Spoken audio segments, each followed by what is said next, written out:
Baik pemirsa TVRI Parlemen dimanapun Anda berada, dapat Anda ketahui bahwa Komisi 6 DPR RI mengapresiasi capaian Kementerian Investasi dalam realisasi investasi tahun 2023 yang berhasil melampaui angka investasi yang telah ditargetkan sebelumnya.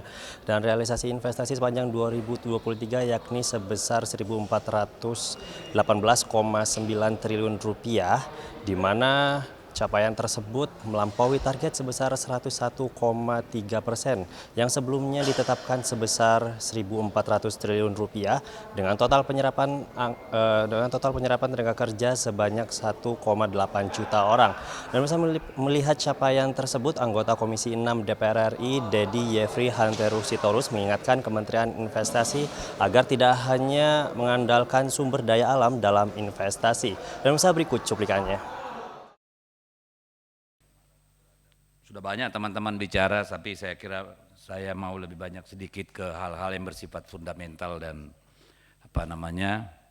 filosofis lah. Yang pertama di halaman 11, di sini kelihatan sistem thinking yang menurut saya harus diperbaiki. Di situ dikatakan fokus pada sumber daya alam yang menjadi keunggulan Indonesia dibandingkan negara lain. Saya hampir belum menemukan negara-negara yang sejahtera berkelanjutan hanya mengandalkan sumber daya alam. Ya. Tetapi kehancuran banyak. Mungkin kita kesampingkan negara penghasil minyak sekarang yang kaya raya tapi rakyatnya kan belum tentu juga ya.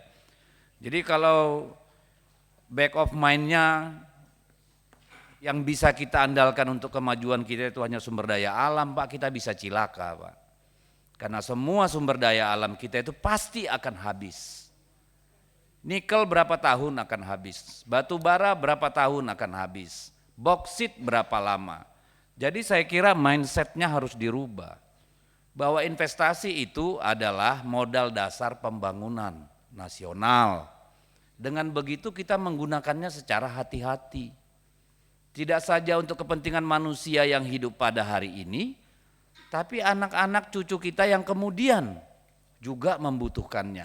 Jadi nggak bisa kalau menurut saya kita umbar habis-habisan tanpa ada roadmap yang jelas dan memadai. Tidak saja soal nilai tambah, dukungannya bagi ekonomi dan kesejahteraan kita, tetapi juga pemahaman kita bahwa kekayaan alam kita ini kita pinjam, Pak, dari anak cucu kita, Pak.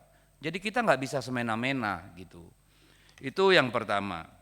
Yang kedua, kalau saya lihat ya berbagai presentasi ini, pokoknya kalau setiap kali Pak Bahlil, Pak Menteri itu presentasi ya, karena angka-angkanya magnificent katanya kan, tidak pernah let us down lah, bagus gitu. Tetapi yang menjadi pertanyaan saya kan kita tidak pernah sampai ke detail. Misalnya kita sebut 101 triliun, PMA 743, ya, PMDN 674, luar Jawanya 51%, kita nggak tahu proyek apa saja itu, Pak. Di tiap proyek itu berapa banyak anak bangsa yang bekerja? Ya, di setiap proyek itu. Yang bekerja di situ berapa persen dari masyarakat lokal? Ya.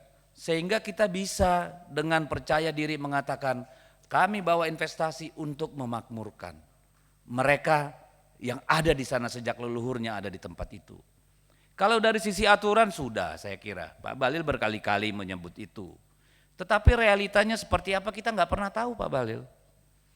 Mohon maaf Pak Menteri, kita nggak pernah tahu kecuali data-data yang diberikan kepada kita di sini. Kita nggak pernah tahu karena Pak Menteri nggak pernah ngajak kita juga untuk melihat.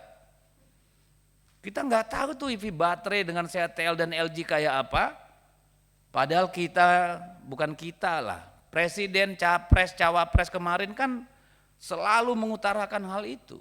Harusnya kita di Komisi 6 ini menjadi pihak pertama yang diajak oleh Kementerian Investasi sehingga kami juga bisa menjadi perpanjangan mulut untuk sampai kepada konstituen mengabarkan bahwa ini memang this is a good thing for this nation gitu loh.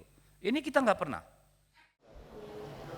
Baik, pemirsa TVR Parlemen, telah kita saksikan bersama tadi statement dari salah satu anggota Komisi 6 DPR RI, Dedi Yefri Hanteru Sitorus, di mana ia meminta Kementerian Investasi untuk dapat melibatkan UMKM dalam setiap investasi yang ada. Ia menilai sektor UMKM adalah penyumbang terbanyak dalam penyerapan tenaga kerja. Dan pemirsa, ia juga mengingatkan Kementerian Investasi agar tidak hanya mengandalkan sumber daya alam dalam investasi, di mana hal tersebut harus menjadi modal dasar pembangunan sehingga harus dilakukan dengan hati-hati dan juga mengedepankan kepentingan rakyat.